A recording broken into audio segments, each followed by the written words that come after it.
Since 2014, Sony released 6 A6000 models and 5 of them are still in active production.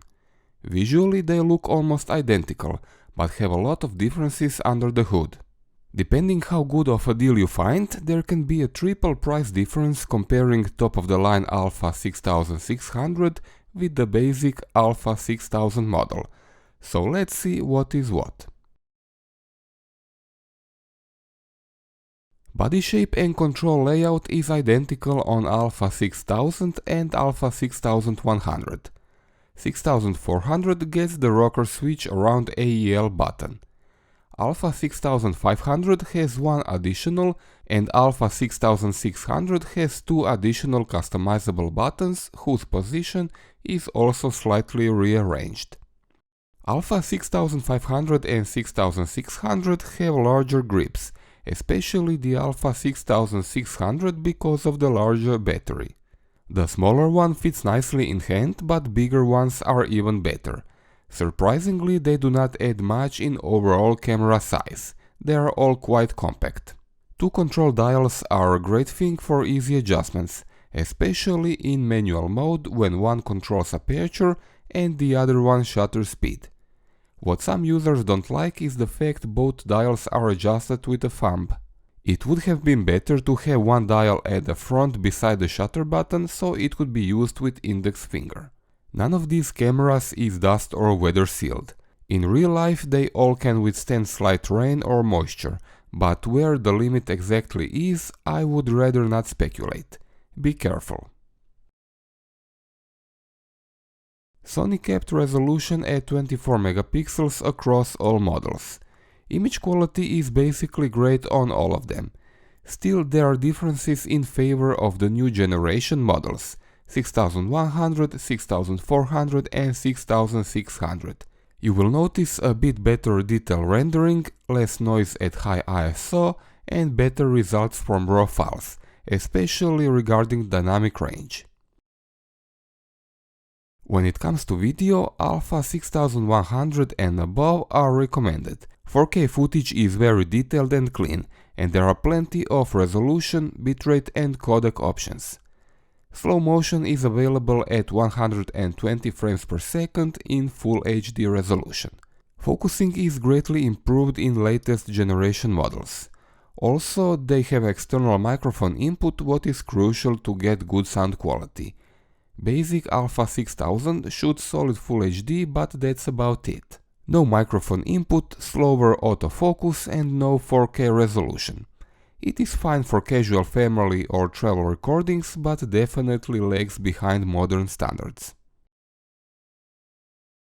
A6500 and 6600 are the only ones with in-body image stabilization. Not only it is almost essential for video work, but helps a lot for still images in low light. IBIS works with any lens, even vintage fully mechanical ones. In that case you need to select lens focal length so the camera knows how to adjust stabilization.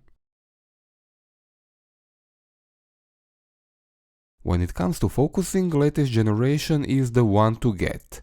A6100, 6400 and 6600 have more focusing points, which are more sensitive in low light as well. These cameras support real-time eye focusing and tracking, technologies which are not available on older models.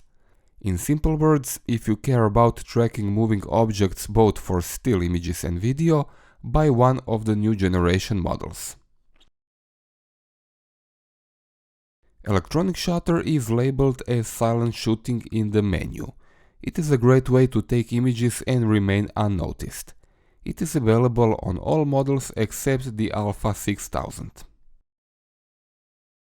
All cameras shoot 11 frames per second but do not have the same buffer. Numbers are on the screen. It is up to you to decide what you need. It's a bit weird how they downgraded buffer on A6600 compared to 6500, but Sony is weird as well, so that is normal in Sony world. They've done it before with various features on other models. Sony menu system is a mess on the A6000.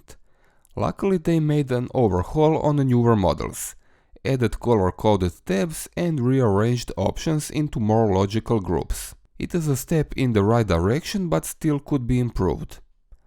On the other hand, Quick Menu is quite good. It is identical on all models. There are 10 slots which can be customized with almost any option from the menu. Alpha 6000 and 6100 cannot adjust threshold shutter speed in auto ISO mode. You can adjust only lower and upper ISO limits. Alpha 6400 and above all have this feature. All models have identical LCD size and resolution. Viewing quality and angles are identical. All can be tilted but not to the same degree. Alpha 6000 and 6500 go 45 degrees down and 90 degrees up. It is the new generation that allows 90 degrees down and a full 180 up. This could be a crucial feature for vloggers as it allows seeing oneself when standing in front of the camera. All models except the oldest Alpha 6000 have touch LCD, but it works for focus points only. Menus and playback are accessible via physical buttons only. So weird. Electronic viewfinders are hard to demonstrate over video, but it pays off to get higher-end models as they have higher resolution. It also appears to have faster refresh rate. All models have micro HDMI and micro USB. USB is 2.0 speed only. Alpha 6000 is the only one without 3.5mm microphone input, what could be a big disadvantage if you plan shooting a lot of videos. As for stereo headphones output, only top-of-the-line Alpha 6600 has it. All except Alpha 6600 use the same MP-FW50 battery. This is a good thing as you can easily use your existing batteries if you upgrade. It is also used by many other models, like RX-10 and many full-frame Alpha 7 models. On average, you can expect between 300 and 400 shots from this battery. Still, I consider Alpha 6600 to have a big advantage, as it has FZ100 battery which lasts twice as long. Roughly 800 shots can be squeezed from it, what is deep in DSLR battery life territory. All models support convenient USB charging. In fact, USB charger is all that you get. External charger unit is sold separately. All models have single SD card slot and support UHS 1 cards only. If you shoot a lot of videos or still images in burst mode, it makes sense to get fast cards to allow fast buffer clearing. In fact, 4K models and that are Alpha 6100 and better will not allow high bitrate 4K video if you don't have a card labeled as U3. All of them except the top-of-the-line 6600 have a pop-up flash. Strange. Flash can be tilted and held by finger to face upward if you have a wide low ceiling. This is a great hack to get nicely diffused light and avoid harsh shadows. All models have a hot shoe so you can attach external flash unit as well. So it basically comes down to this. If you are on the budget, Alpha 6000 is just fine. At current prices you will get really capable camera in fairly lightweight body, lightest of them all. It has nice image and video quality and enough advanced features to pull you deeper into this hobby. It holds up surprisingly good against modern cameras, but after 6 years on the market, technology has progressed and there are many reasons why you should look into next options. Alpha 6100, which is a direct replacement, will get you a lot more features. 4K video, 120 FPS slow motion, way advanced autofocus, microphone input, LCD that can be articulated to the front, touchscreen, electronic shutter and a bigger buffer. That's a lot of reasons to get one. Next in line is Alpha 6400 with higher resolution electronic viewfinder, even bigger buffer, S-Log flat video profile and auto ISO control with selectable shutter speed.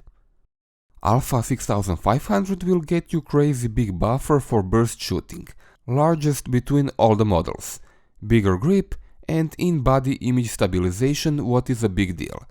Still, as it is older generation, it will have slightly weaker focusing with less focus points and not as sensitive in low light. Also, it lacks eye recognition and real-time tracking. Finally, Alpha 6600 is top-of-the-line model with all before mentioned features and technology. On top of that, it is the only one with HDR video recording, headphones output, and has badass battery with double autonomy. That alone is enough for some users to buy it. Big battery requires big grip, so Alpha 6600 feels best if you have larger hands. Now, Sony being Sony, they managed to remove built-in flash and gave it smaller buffer compared with Alpha 6500. Keep that in mind if these features are important to you. So yeah, it can be complicated to choose one. Personally, given all these features and current prices, I would debate between Alpha 6100 and 6400, which I think offer most for the money. Core technology is the same: 4K video, advanced focus, latest generation sensor. I wouldn't care for S-Log in Alpha 6400 as I don't need one and realistically neither do most users. Also, I could live with lower resolution electronic viewfinder, but the lack of shutter speed in auto ISO would drive me crazy as I use that often. So it would be Alpha 6400 for me. That's all for this review. If you have a question, feel free to ask me in the comment section below. For those of you in Croatia, you can find both me and these cameras in Anigota store where I work, and those of you from other countries, please use Amazon affiliate links as I get a small commission from every purchase. Thanks for watching.